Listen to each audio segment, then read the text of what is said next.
head to toe examination mataarraa kaafnee hanga quba miilaatti godhuu deemna amma. Jalqaba heent ilaalla. Heent jechuun gabaajee. Head, eye, ear and nose jedhanii. Mataa, ijaa fi gurraa fi funyaan. Mataarra maal ilaalla? Saayizii hangamta akka mataan kun sheeppiin isaa akkam. Area of tenderness bakki dhukkubduu yoo jiraatte. Deformity jajallina wayii yoo qabaate. Fontaaneliin bakki lafeenti walitti dhuftu sun. Suuchariinsa bakki lafeen gamaa gamanaa walitti dhuftu. Hair color rifeensi kalarni halluun rifeensaa akkam. Texturiin isaa bifti isaa maal fakkaata. Sparseness filfillaa'uun tokko tokko ta'uu. Ijarratti positionii si ilaalla. Bakka sirrii jirti. Lidiin, eyelidiin, nyaarri yookaan conjunctivaan yookaan. Cornea and lens ija kana keessaa sin ilaalla. Gurra irratti maal ilaalla? Sheeppii isaa ilaalla. Saayiziin isaa akkam. Positionii sirrii jira. Dischargiin keessaa yaa'u dhangala'aan. Mastoid tenderness lafeen gurra duubaatu ni dhukkubdi. Otoscopic examination meeshaan illee ilaalla jechuudha keessa gurraa. Funyaanoo noosii irratti waan ilaallu sheeppii isaa ilaalla. Noormaaliidha. Paatensii isaa akkam. Funyaan lachuu qilleensanii baasanii dhangala'aa keessaa yaa dischargii. Seeptamii wanni funyaan jidduu jirtu kun ni jallatte moo tartiibaan jirti. Saayinasii tunoonni dhukkubdii moo akkam. Kana ilaalla.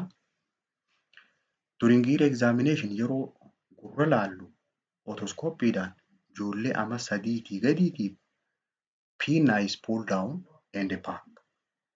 Qaccee gurraa tana qabneeti akkana gad harkifnee gara duubaatti harkifna. Sababni isaa to strain ear canal bo'oo gurraa tana akka nu tartiiboituuf akka sirri gargarruu fi akkas godhu. Yoo nama guddaa taate garuu faallaa kanaati. Ol harkifnee duubatti harkifna. Afaanii fi kokkee irratti yoo maal ilaalla? Liippii irratti kalariisii ilaalla. Hidhii irratti halluusii, cleft lippii qabdi. Hidhiin baqaqaa ni qabdi. Ulceration madaa jira. Cracked lip. Inni dhodhoote. Arraba irratti yoo taankii irratti papillary atrophy garmalee guddachuu.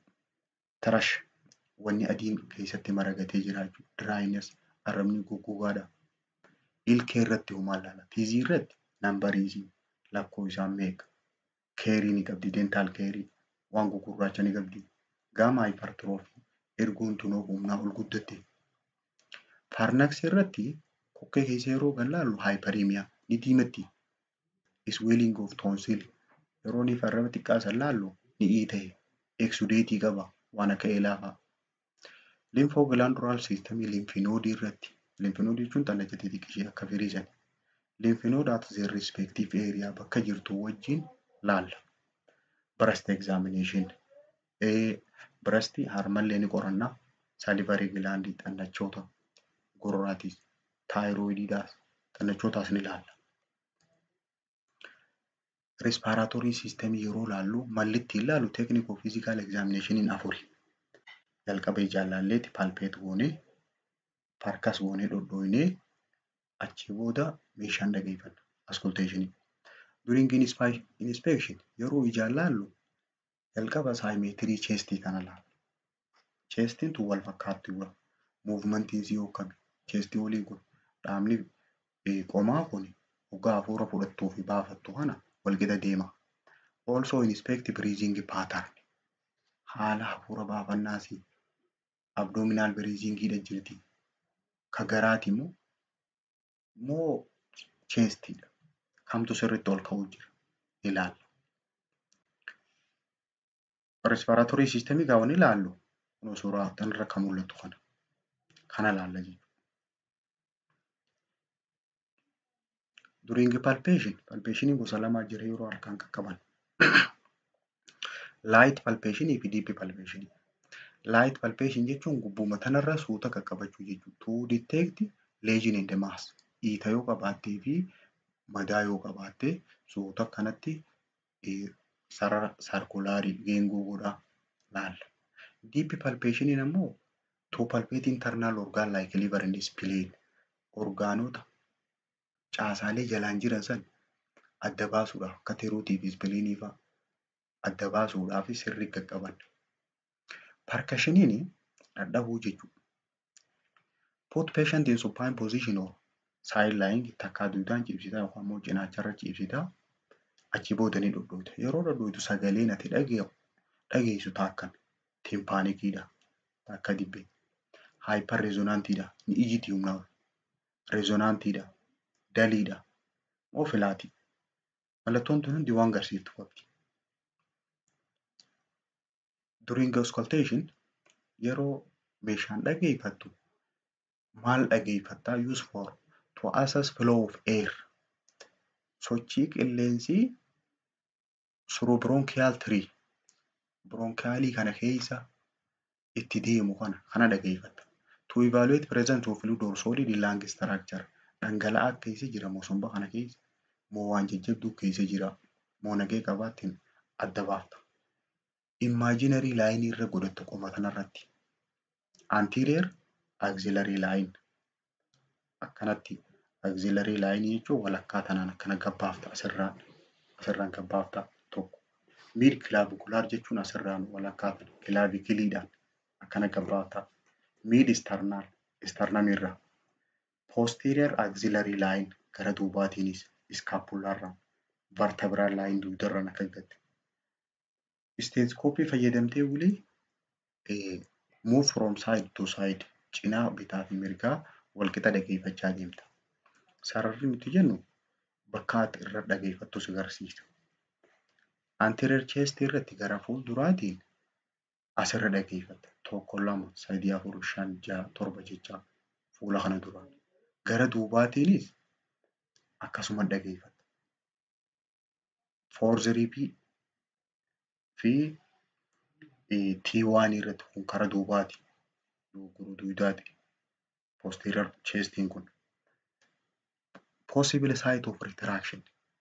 Yoo rakkoon jiraatte bakki gogaan kun takkaa masiliin kun keessachi seenuu danda'u bakka afran kanaa jira.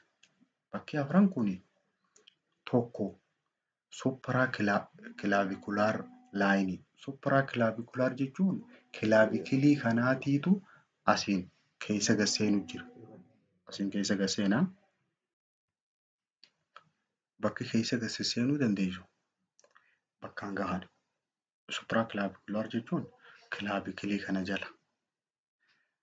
Suprasternal jechuun sternamii kanaan asiin keessa gasseenti jechuudha.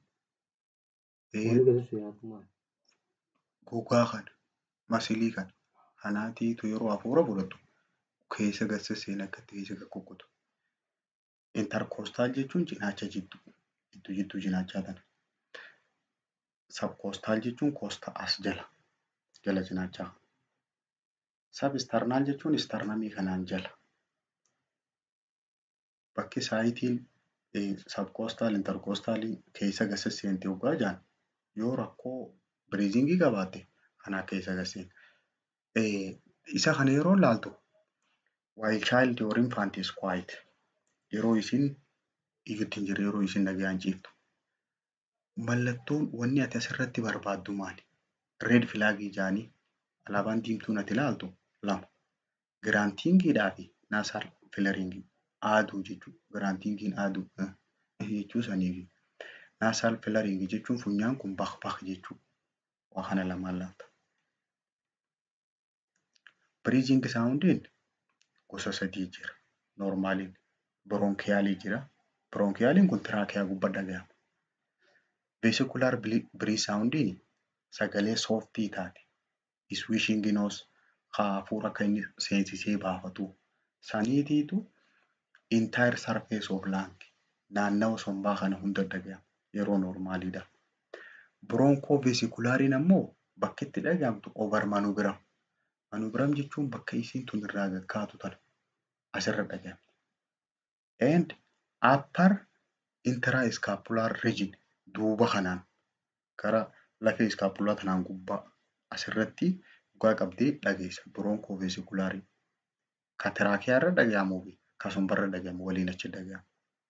Best heard in 5th intercostal space at mid clavicular line. 5th intercostal space jechuun cinaacha shanaffaa irratti dhagahama. intercostal space bana banaa cinaacha jidduu jirtu san shanaffaa irratti achirra dhaga'ama jira. Cardiovascular system irratti teekniikni ati itti physical examination gaggeessitu afranuma isaanii. Wantoonni ati ijoon ati ilaaltu siyaanoosisii fa'aa qabaachuu, kilabiingii jechuun qottorraa'uu eensaati. Arterial system and venous system and pericardium. Arteriin kun sirri dhiiga raabsu jira, veeniin sirri deebisu jira, onneen sirri dhiiga raabsu jirti, pericardiumiin maashaa onnee.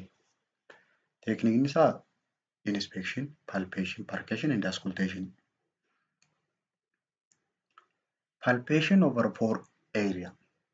Onnee irratti bakkee palpate ati gootu bakka afuri. Bakka balviin afran jirtu jechuudha. Aortic area, pulmonary, tricuspid fi mitral. Aortikiin feel second intercostal space to the right of sternum. Sternum irraa gara mirgaatiin bakka cinaachi foon masilii cinaacha jidduu jiru kana lammaffaarra achirra dhaga'amti. Aortic area. Pulmonary areaan kunis bakkuma reefu jenne saniin karaa bitaatiin. Pulmonary fi aortikiin tartiiba tokkorra jiran. Kun sternamii gara mirgaati, kun ammoo karaa bitaati. Tricuspidiin afuraffaarra dhaga'ama. Fourth intercostal space. Mitraaliinis karuma saniin leftii irratti. Fifth intercostal space. Left of sternum under nipple. Kuni harma jala bakka itti dhaga'amu. Suuraan isaanii jirti. Apical impulse is best feel laterally to mid-clavicular line. Fourth intercostal space for children under 7 years. Ijoollee amma torbaatii gadi apical pulse gubbaarraa gadi lakkoofitee cinaacha afuraffaarratti sirriitti dhaga'amti. Yeroo kan lakkooftu fourth intercostal spacein kun wanni harma kana jala dhufa. Siif kajoolleedha. Warreen ammoo amma torbaa oliitiif shanaffaarratti fifth intercostal space. Yeroo auscultate gootu sagaleen ati dhageessu S1, S2 fi S3 ijoollee irratti noormaalidha. S3 ammoo nama guddaarra dhaga'amu rakkoo. Bakki nuti jechuu jirru aortikiin karaa bitaatiin kan jirtu kana. Pulmonic areaan ammoo karaa mirgaatiin jirti. Kun ammoo tricuspidii fi mitraaliin afuraffaa fi shanaffaadha. Achirra dhaga'amti. Kan jidduu kun ammoo Erbis point jaaniin bakka gubbaa dabran jechuudha. Third left intercostal space bakka tokko gubbaan qaxxaamurtee lammaffaarra laalteeti sadaffaa gubbaa qaxxaamurtee afuraffaadhaa fi shanaffaarra laaltee jechuudha. Sun kan gubbaan qaxxaamurte. Inni itti aanu abdominal examination. Garaa kana kamiin laaltu? Wantichi kami ciisuu qaba? Use upon supine position with pillow under the head and knees flexed. Miila diriirsiteeti boraatii mataa jala keessee duudaan ciibsita. San booda divide abdomen into 4 quadrant. Bakka afuritti qooddatteeti garaa kana examine from bottom to top. Gadirraa olitti oofta jechuudha. Gadirraa gara oliitti. Technique of abdominal examination akka hareefuutii miti. Auscultation duraan xumurarra jira. Amma immoo lammaffaarra dhufa. Abdoomenii eegee jaallaalte meeshaan dhageeffattee ichi booda palpeet gootee percussion dhumarra. Garaa kanarra waggaa bakka afuritti qooddu orgaanii kamtu jalaan jira egaa odii kwaadirantii anaatomii keessa sirri baratanii jirtan. Kuni asirra mul'atu kuni liiveriidha. Tiruudha. Tiruu tana jalaan istoomaakii jira. Garaacha jechuudha.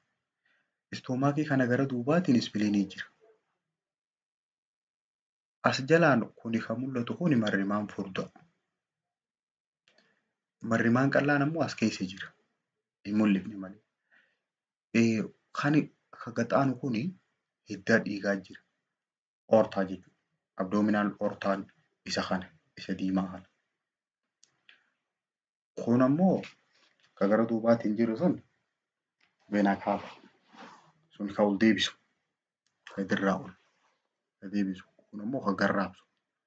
asiin. Kaleen as duubaan jirti ilaalama tiruu tana gara duubaatiin fi abdoomenii garaacha kana istoomaakii kana gara duubaatiin jirti. Reetirooperitooniyaal yaaniin gara duubaatiin jirti. Akkuma beektuu fi suuraadhaaf wanni godheef malee duubaan jirti hin qaqqabatamtu jechuudha. Yeroo inni adda fuutu abdominal quadrantii right upper, left upper quadrant, left lower, right lower fi suprapubic epigastric jettee akkasitti adda fuuta. Handhuurarra sarartee jechuudha. During inspection yeroo abdomenii kana ijaa yeroo laaltu maal laalta? Saayimeetirii isaan laalta bitaa mirgi wal fakkaata. Skin pulsation gogaan kun akkami? Muumantiinsa sochiin garaa kana keessa deemtu akkami? Characteristic of umbilicus handhuurti isaa tuni akkami? Pasiifaa qabdii laafaa keessaa madaa qabdii. Tensi boordii serious sign of paralytic illness mallattoo akka marrimaan keessa jiru sun gubbaa tanarratti yoo akkanatti akka mukaatti akka keessatti dhaabbatan isaan san yoo agarte isa akkatti irra maramee taa'u san yoo agarte waa lama shakkita. Takka marrimaan kanaatu dalaguu dhiise paralytic illness yookaan immoo intestinal obstruction jira takkaa cufamee jira. Tensi boordii jechuun akka uleetti jabaachuu sana. Filaankii fuullasii yoo qabaate filaankii jechuun bakki kaleentu jedhamtu kaleentu lamaan akkana guutamte gamaa gamana yoo baate akka boorcii jechuudha. During auscultation yeroo meeshaan stethoscope yeroo dhageeffattu waa lama dhageeffata. Listen for peristalsis or bowel sound jechuudha. Sagalee nyaata garaa keessa deemuu kana daqiiqaa guutuudhaaf kana dhageeffata. Takka kan lammaffaa listen for bruit of major artery. Hiddoota dhiigaa arterii abdominal aortaa kaasiin gad deemu kana yoo cufaminsa qabaate circiri isaa iyyuu ni dhageessa. Bruit jechuun sagalee waa rakkatanii keessaan dabru jiraachuudha. Cirrita jettu sana. Listen around the umbilicus and epigastric region. Bakka itti dhageeffattu eessa? Handhuura gubbaa fi naannawa laphee tana jalaasan. Bowel soundiin sagaleen nyaata garaacha keessa deemu sun listen in each quadrant. Quadrantii hundattuu ni dhaga'amti. Long enough to hear at least one bowel sound. Yoo xiqqaate takka dhaga'uu qabda. Sagalee akkam fa'aa jira kunsitu kilik waan akkanatti waa dha'ee dabra. Or gargil akkammoo waan guuguu jaa dhageessa. 50 up to 30 per minute daqiiqatti 5 irraa hanga 30 dhageessa sagalee sana. Occasionally dabree sagalee gargilii san guddoo fa'aa dhageessa guugda jettu borborimas yaaniini. Maybe hirri. Yoo sagalee tana dhabde hoo absence of bowel sound may indicate waa lama agarsiifti. Yoo sagaleen sun dhabamte peritonitis inflammation of peritoneal cavity yookaan paralytic illness marrimaan kana keessa nyaanni deemuu diduu marrimaan kun laamsha'uu jechuudha. Takkaa peritonitis jiraachuu mul'isa. Hyperactive yoo heddummaate sagaleen tun 30 sanii ol yoo kute may indicate gastroenteritis or bowel obstruction. Takka karaan cufamuudha agarsiifti. Takka immoo gastroenteritis jechuun inflammation gastrointestinal jechuudha. Achi keessa sababa baakteeriyaatiin weeraramaa jiraachuu agarsiisa. During palpation yeroo harkaan qaqqabattu put patient in comfortable position. Positionii isaa mijatutti ciisuu qaba. Kan booda harka kee walirra oowwisuu qabda. Teach to be calm. Akkasi dura soossuun akkanas gabbaa'ee ta'u. San gorsita. Akkamitti eegalte starting superficial to deep.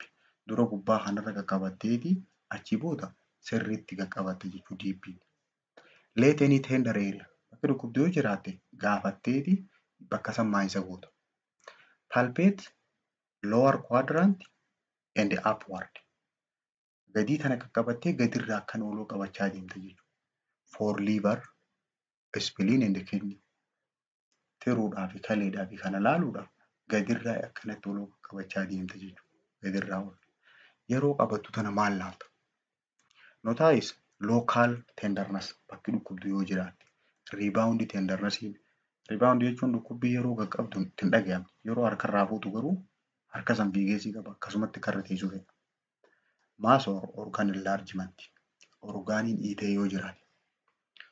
Shifting dullness dull sound hoggaa isin dhodhooytu gara kaanii jijjiiramtee hoggaa achii gamana garagaluus shifting dullness yaaniin. And anal patency karaan sagaraan baatuun kun akkami banaadha moo cufa jira. Egaa ijoollee perforated anasii qaban faadhaan. Genito urinary system genital area fi karaa fincaan ittiin ba'an kana. Costovertebral angle tenderness. Costovertebral angle jechuun bakka cinaachi hungadootti dhumuu fi bakka duudii itti walitti dhufu aangilii san jechuudha. Bakka san yoo dhukkubbiin jira. Suprapubic tenderness. Uffaa kana gubbaa dhukkubbii yoo jiraatte. And inspection of genital area. Qaama hormaataa kana ni ilaalta. Warra dhiiraatiif maal ilaalta? For male, look for circumcision. Qabsumaa godhatee. Urethral opening banaadha karaan fincaanii. Hypospadias. Hypospadiaa jechuun karaan fincaan achiin ba'an kun jalaan bahuu jechuudha. Tuubboon tun kan fiixarraan hin uramin jala kanarraa yoo uramte. Phimosis. Phimosis jechuun qolli silaarraa muran kun walitti cufamee fincaan akka gadi hin baane dhorku jechuudha. Hydrocele. Hydrocele jechuun cidhaan kana keessatti bishaan kuufamee guddachuu jechuudha. Hernia jechuun protrusionii orgaanii biraa keessaan bahu. Undescendant testes. Cidhaan gadi hin bahin jechuudha. Garaa keessaa gadi hin baane. Warreen dubartootaatiif maal laata? Urethral opening. Karaan ureteraa kun karaan fincaan ittiin ba'an kun banaadha. Vajaayinaa ni ilaalta. Hypertrophy of clitoris and labia. Clitoriidhaan laabiyaan kun garmalee guddate. Avoid digital or speculum examination. Garuu wanni ati hin laalleen qubaanis ta'e meeshaadhaan laaluun dhorkaadha. Warreen dubartootaa jechuudha. Maaliif wanni isaa orgaanii miidhamuu waan danda'uuf qubaanis ijaan laalta malee qubaan hin laaltu. Inni biraa integumentary system wal qabatee gogaa kanarratti note it is color. Halluu isaa laalta. Halluu isaa yeroo laaltu abnormality irra barbaadda. Normaaliin pinki. Cyanosis. Kun hanqina oksijiinii irraa. Jaawundisii. Biica'uu qaamaa. Paalar addaachuu anemiyaa fa'aa ta'uu danda'u. Look for pigmentation. Halluu isaa laalta. Yoo qalamni irra jiraate gugurraachumuun fa'aa. Skin targar gogaa kana qabdee gogaa akka argite illaastikiidha moo illaastikii miti. Presence of rash. Waa turra faffaca'ee jira madaa. Pitaashia should be also observed. Pitaashia jechuun bleeding under skinidha. Gogaa kana jalatti dhiina qadiineef yoo gale. Central nervous systemidhaan wal qabatee level of consciousness isaa laalta. Hanga inni beeku bakka jiru fa'a. Time, person and place. Reflexi. Hoggaatu itti sossoobuu fa'a. Reflexi. Motor and sensory nerve. Hoggaa miirri isaa kun itti dhaga'ama. Narbii isaa. Meningeal sign. Meningeal sign jechuun yoo meningeal irritationiin jiraate yeroo morma isaa kan akkana gaggabde areeda isaa kan akkatti qomatana tuqe jetteen akkana gaggabdu miilli lafaa ni dhukkuba waan ta'eef yoo rakkoo meningealii qaba. Pediatric testing of cranial nerve kophaa jira. Akka cranial nerve ijoolleedhaatti testi godhan. Yeroo biraa laala. Musculoskeletal system hoo maal laalan? Sirna maashaadhaa fi lafee jechuudha. Bone, joint, cartilage, ligament and muscle kana laalta. Lafee humna. Cartilageewwan, ligamentii fi maashaa. Inspect the joint for flexion, extension, abduction, adduction and rotation. Humniti tun diriirfachuu fi qottoonfachuu gamana micciiramuu fi gamas micciiramuu waan akka daleetu laaltu humna kana hunda. Inspect symmetry and observe for edema. Wal fakkaatti humniti tun bitaa mirgaa. qixa qabdi. Spinal cord doogoruu duudaa tana laalta. Normally back of newborn is round or C shape. Duuti ijoolleedhaa ijoollee madalattuu raawundiidha. Qubee caa fakkaata. Older childiin garuu lakka guddachaa deemtu qubee S taati. Karaa duraa kanaan kan achi jettee duubarraan kana ol jetti. Bifti namaa akkanatti achi S fakkaata. Extremity ilaalta. Harkaa miila jechuudha. Assess for symmetry of length and size. Saayiziin isaa wal qixa. Dheerinni isaa hoo. Observe shape of bone, temperature and color. Wanni ati ilaaltu sheeppii lafee sanii. Lafeen sun sirri jirti moo jajalluu. Temperature isii ni oowwiti moo ni qabbanoofti. Coloriin isii hoo akkami normaaliidha. Observe for bow leg. Bow leg jechuun miila walitti kana jallate. And the space between the knee banaan jilba lamaan jidduu jirtu seentimeetira 5 ol yoo hotte bow leg jaanii. Jilba mallattoo wanni suuraan isaanii jirti fuuldura ni ilaalla. Disappear after 2 up to 3 years. Amata lamarraa hanga 3 jidduutti irraa bada ijoolleerraa. Inspect for knock knee. Knock knee jechuun jilba kana warreegu jechuu walitti. From 2 to 7 years amata lamarraa hanga 7 jidduutti ijoollee kana laalta. Distance between two ankle should not exceed 3 centimeter. Ankelee lamaan jidduu yoonii fi fageenyi jiru seentimeetira 3 caaluu baate miilli sun warri gajaa. Palpate for presence of edema. Ittiin jirti moo jirtuu ni qaqqabatta. Muscle strength isaa illee assess goota. Muscle tone maashaan kun jabaadha moo paralyzeedhaallee qabattee ilaalta. Inni bow leg jennuun kana isa kana miilli isaa kana walitti dacha'u kana bow leg jaanii. Knock knee jechuun ka gubbaa sanirraan akka warri gusan jechuudha. Nin deema jiru. Normaaliin kana jidduudhaan banaa.